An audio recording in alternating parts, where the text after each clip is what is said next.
थोड़ी आजादी भी जरूरी है जिंदगी में। कैद में रहकर अक्सर परिंदे उड़ना भूल जाते हैं। भारत के 28 राज्यों में उत्तराखंड के प्रमुख शहर हल्द्वानी न्यूज में आपका स्वागत। रक्तदान महादान यानी इससे बड़ा दान शायद ही कोई होता हो। हालांकि डॉक्टर्स का दावा है कि इससे हमारा शरीर स्वास्थ्य लाभ करता है, लेकिन ये ज्यादा भी नहीं होना चाहिए। रक्त मनुष्य के शरीर की धमनियों द्वारा हर पल सर्कुलेट करता है। जहां से ये रुका, जीवन रुका। फिलहाल हम बात कर रहे हैं रक्तदान की। इस बहुमूल्य दान से हजारों लाखों लोगों की जिंदगी बचाई जाती है, खासकर ऐसे मरीजों की जिनका अचानक एक्सीडेंट हो गया, कोई मेजर सर्जरी ऑपरेशन होना। फिलहाल हल्द्वानी के एक युवा शख्स समय समय पर रक्तदान करते रहते हैं। आज भी उन्होंने रक्तदान पर मानवता की मिसाल बने। हल्द्वानी के शख्स का नाम है शाहरुख खान। जी हाँ, फिल्मी हीरो वाला शाहरुख खान नहीं कर पाएगा इतनी बार रक्तदान। अपने हल्द्वानी का शाहरुख खान ने 34वीं बार रक्तदान करके मानवता की मिसाल कायम करी है। जब खबर संसार टीम इनके पास गई तो उनसे सवाल किया, आप रक्तदान समय समय पर करते हो, अपनी जान की परवाह आपको नहीं है? तो शाहरुख मुस्कुराते हुए जवाब देते हैं, मेरा लक्ष्य सिर्फ रक्तदान करना नहीं, बल्कि हल्द्वानी के युवाओं को नशे जैसी बुराई से दूर कर उन्हें सेवा की राह पर लाना है। जब तक सांसें हैं मेरा जीवन दान का संकल्प जारी रहेगा। सामाजिक कार्यकर्ता शाहरुख खान ने आज सुशीला तिवारी अस्पताल में 34वीं बार रक्तदान देकर एक नया कीर्तिमान स्थापित किया है। चलिए अन्य खबरों में बात कर लेते हैं। राघव चड्ढा ने आपके आरोपों को खारिज करते हुए कहा, मैं संसद में प्रभाव पैदा करने जाता हूं, हंगामा करने नहीं। राज्यसभा सांसद राघव चड्ढा ने विपक्ष के वॉकआउट में शामिल न होने के दावों को खारिज करते हुए आरोप को सरासर झूठ बताया। राज्यसभा सांसद चड्ढा ने कहा, मैं संसद में प्रभाव करने जाता हूं, हंगामा करने नहीं। उन्होंने आम आदमी पार्टी द्वारा उन पर लगाए गए आरोपों को झूठा बताते हुए खारिज कर दिया और उन्हें सुनियोजित अभियान का हिस्सा बताया। एक वीडियो में चड्ढा ने उन दावों को खारिज कर दिया कि उन्होंने विपक्ष के वॉकआउट में भाग नहीं लिया और इस आरोप को स्पष्ट झूठ करार दिया। दिल्ली मुख्यमंत्री के मुताबिक 1 नवंबर को मालवाहक वाहनों के प्रवेश पर प्रतिबंध लागू होगा। सीएमओ ने शुक्रवार को एक बयान में कहा, वायु प्रदूषण निवारण कार्य योजना 2026 के तहत 1 नवंबर से सीएनजी, इलेक्ट्रिक या BS-VI मानकों के अनुरूप वाहनों को छोड़कर अन्य वाणिज्यिक मालवाहक वाहनों के दिल्ली में प्रवेश पर प्रतिबंध लगा दिया जाएगा। सरकार गैर जरूरी यातायात के आवागमन को भी नियंत्रित करेगी। सरकार के मुताबिक गैस आपूर्ति नियंत्रण में है। पीएनजी में इसकी मांग बढ़ रही है। सरकार ने कालाबाजारी और जमाखोरी पर अंकुश लगाने के लिए नियंत्रण कक्ष शुरू किया।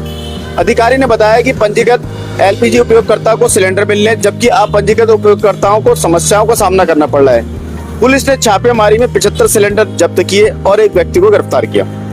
दिल्ली सरकार ने शुक्रवार को कहा कि शहर में खाना बनाने की गैस की स्थिति नियंत्रण में है और दैनिक LPG घरेलू बुकिंग मार्च प्रतिदिन 2 लाख से अधिक के शिखर से घटकर 1 अप्रैल को घटकर 1.1 लाख रह गई है। खाद्य आपूर्ति एवं उपभोक्ता मामले विभाग के अतिरिक्त आयुक्त अरुण कुमार झा ने एक प्रेस कॉन्फ्रेंस को संबोधित करते हुए कहा कि पश्चिम एशिया संघर्ष की शुरुआत के बाद से आधिकारिक आंकड़ों के अनुसार नए PNG कनेक्शन की संख्या फरवरी प्रतिदिन 684 से बढ़कर मार्च में लगभग 2000 से 2500 प्रतिदिन हो गई है।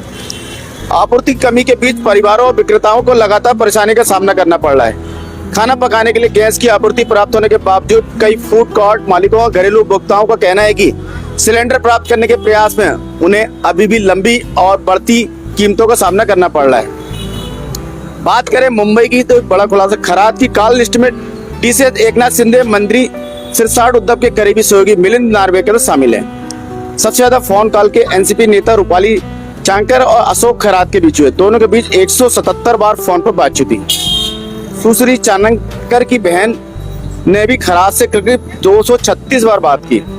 सामाजिक कार्यकर्ता अंजनी दमानिया ने दावा किया कि उप मुख्यमंत्री एकनाथ शिंदे, मंत्री संजय सिरसाट और उद्धव ठाकरे के करीबी सहयोगी मिलिंद नार्वेकर समेत कई बड़े राजनेता गिरफ्तार बाबा अशोक खरात की फोन सूची में शामिल थे।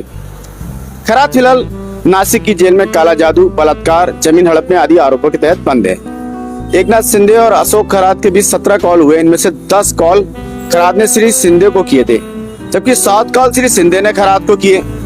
सुश्री दमानिया ने अपने पास मौजूद रिकॉर्ड यानी कि CDR के रिकॉर्ड पर दावा किया, इन 17 कॉलों में से एक कॉल 21 मिनट तक चली है।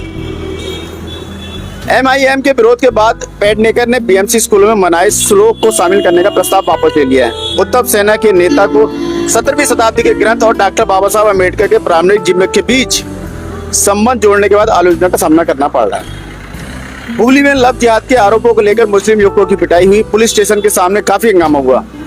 युवती के परिवार वालों ने दावा किया कि दंपति पिछले 3 साल से रिश्ते में थे और उसके माता पिता को इस बात की कतई जानकारी नहीं थी। एक मुस्लिम युवक को लव जिहाद के आरोप में पीटा गया और पुलिस के हवाले कर दिया गया, जबकि उसके परिवार और लड़की के परिवार के सदस्यों ने कथित तौर पर एक दूसरे पर हमला किया। राहुल गांधी ने एलडीएफ और एनडीए पर अपना हमला तेज किया। दोनों मोर्चों पर गुप्त समझौता करने का आरोप लगाया। राहुल गांधी ने पीएम मोदी पर भारत की संप्रभुता से समझौता करने का आरोप लगाया और दावा किया मोदी अमेरिकी राष्ट्रपति ट्रंप के साथ अनुचित सम्मान का व्यवहार करते हैं। केरल के मलप्पुरम में शशि थरूर के बंदूकधारी और ड्राइवर पर हमला, एक गिरफ्तार। एफआईआर के अनुसार यह घटना करीब कल 7:30 बजे उस समय घटी जब एक पुल पर सड़क अवरुद्ध थी और थरूर एक कांग्रेसी नेता के चुनावी अभियान कार्यक्रम में शामिल होने जा रहे थे। यूडीएफ ने कांग्रेस के पायलट पुनर्वास कोष पर एलडीएफ के आरोपों का खंडन किया। परियोजना पूर्ण होने के बाद ऑडिट का वादा किया। विपक्ष के नेता ने इस सवाल का जवाब देने से इनकार कर दिया कि कांग्रेस ने मोबाइल फोन एप्लीकेशन का उपयोग करके कथित तौर पर एकत्रित की गई भारी धनराशि कहां रखा था। एफसीआरए संशोधन विधेयक धार्मिक स्वतंत्रता और सामाजिक सक्रियता पर हमला है।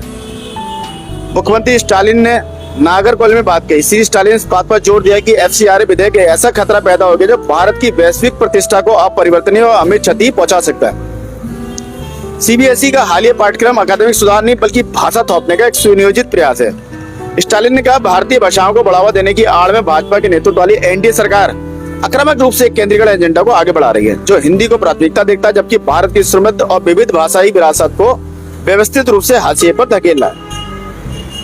एनोर के एक चर्च ने ट्रांसजेंडर लोगों के लिए एक पादरी डेस्क की स्थापना की है। डेस्क विशेष रूप से चेन्नई में रहने वाले ट्रांसजेंडर व्यक्तियों की जरूरतों को पूरा करेगी और इसका उद्देश्य समुदायों की आध्यात्मिक जरूरतों के साथ साथ रोजगार और मानसिक स्वास्थ्य परामर्श से संबंधित चिंताओं को दूर करना है। कांग्रेस ने 27 उम्मीदवारों के नाम घोषित किए। बेलूर के उम्मीदवार की घोषणा भी बाकी है। अब पश्चिम बंगाल चलते हैं। असली अपराधी भाग निकले, एनआईए स्थानीय लोगों को परेशान कर रही है। मालदा गिरफ्तारी की कार्रवाई में बोली ममता बनर्जी। पश्चिम बंगाल के मुख्यमंत्री ने सभा में उपस्थित लोगों से आग्रह किया वे एसआईआर के बाद विचाराधीन मामलों की जांच कर रहे न्यायिक अधिकारियों से संपर्क न करें बल्कि उन न्यायाधिकरणों से समक्ष आवेदन प्रस्तुत करें जिनके नाम गलती से मतदाता सूची से हटा दिए गए हैं ताकि उनके नाम फिर से शामिल किया जा सके। टीएमसी ने भवानीपुर के आरओ को हटाने की मांग की। भाजपा के शुभेंदु से करीबी होने का आरोप लगाया है। शिकायत के अनुसार आरओ ने इससे पहले नंदीग्राम सेकंड में ब्लॉक विकास अधिकारी के रूप में काम किया था, जहां सार्वजनिक कार्यक्रमों में श्री अधिकारी के साथ उनकी कथित निकटता स्पष्ट रूप से दिखाई देती थी। मध्य प्रदेश फैसला सुनाई जाने के कुछ ही घंटे बाद मध्य प्रदेश विधानसभा में कांग्रेस विधायक आयोग घोषित। कांग्रेस ने इस जल्दीबाजी भरे कदम की आलोचना की है। विधानसभा सचिवालय में श्री भारती की विधायक सदस्यता को आयोग घोषित कर दिया गया। दतिया निर्वाचन क्षेत्रों को रिक्त घोषित कर दिया गया। राजस्थान की बात करें तो चक्रवाती परिसंचरण के कारण राजस्थान के कुछ हिस्सों में बारिश हुई। गरज और ओलावृष्टि की संभावना है। जयपुर, अजमेर, उदयपुर समेत कई जिलों में तेज हवाओं के साथ गरज चमक के साथ बारिश होने की संभावना है। राजस्थान विश्वविद्यालय में आरएसएस से जुड़े एक कार्यक्रम को लेकर एनएसयूआई कार्यकर्ताओं की पुलिस से झड़प हुई। विपक्षी कांग्रेस के 7 संगठन ने विश्वविद्यालय परिसर में स्थित मानविकी सभागार में मरुधरा नारी सशक्तिकरण संगठन द्वारा आयोजित एक कार्यक्रम पर आपत्ति जताते हुए कहा कि इसका उद्देश्य महिला सशक्तिकरण पर विचार विमर्श के बहाने आरएसएस की विचारधारा को बढ़ावा देना है। चुनाव वाले असम में आदित्यनाथ ने दंगाइयों से निपटने के लिए यूपी मॉडल पर जोर दिया। उत्तर प्रदेश के मुख्यमंत्री ने अपने गृह राज्य में दंगाइयों और असम में घुसपैठियों के बीच की तुलना की। उत्तर प्रदेश के मुख्यमंत्री योगी ने दंगाइयों से निपटने के यूपी मॉडल पर प्रकाश डालते जोर दिया केवल भारतीय जनता पार्टी के नेतृत्व वाले राष्ट्रीय लोकतांत्रिक गठबंधन में ही असम को घुसपैठियों मुक्त कराने और किसी भी जनसांख्यिकीय परिवर्तन को रोकने की क्षमता है, ऐसा योगी का कहना है। आज मुख्यमंत्री हेमंत बिस्वा शर्मा कथित तौर पर पाकिस्तान से संबंध रखने के आरोप में कांग्रेस नेता गौरव गोगोई पर लगातार हमले कर रहे हैं। उनका नवीनतम हमला एक उम्मीदवार की मां पर था जिस पर उन्होंने राष्ट्र विरोधी तत्वों के प्रति सहानुभूति रखने का आरोप लगाया। चंडीगढ़ में पंजाब भाजपा कार्यालय के बाहर धमाका, 2 संदिग्धों की पहचान हुई। इस घटना में संबंध विस्फोट अधिनियम और गैर कानूनी गतिविधियों अधिनियम को संबंधित धाराओं के तहत एफआईआर दर्ज करने की गई थी। इधर गांधरबल मुठभेड़ को लेकर जम्मू कश्मीर विधानसभा में हंगामा। स्पीकर ने कहा कि एलजी ने समयबद्ध जांच के आदेश दिए। सेना ने दावा किया कि 31 मार्च को अरहामा के जंगलों में हुई मुठभेड़ में मारा गया व्यक्ति जिसकी पहचान गांधरबल निवासी राशिद अहमद मुगल के रूप में हुई है, एक टेररिस्ट था। कई सुरक्षा एजेंसियां कश्मीर में काम करने वाले कर्मचारियों को निशाना बनाकर भय का माल बना रही है। मीरवाइज ने ऐसा कहा।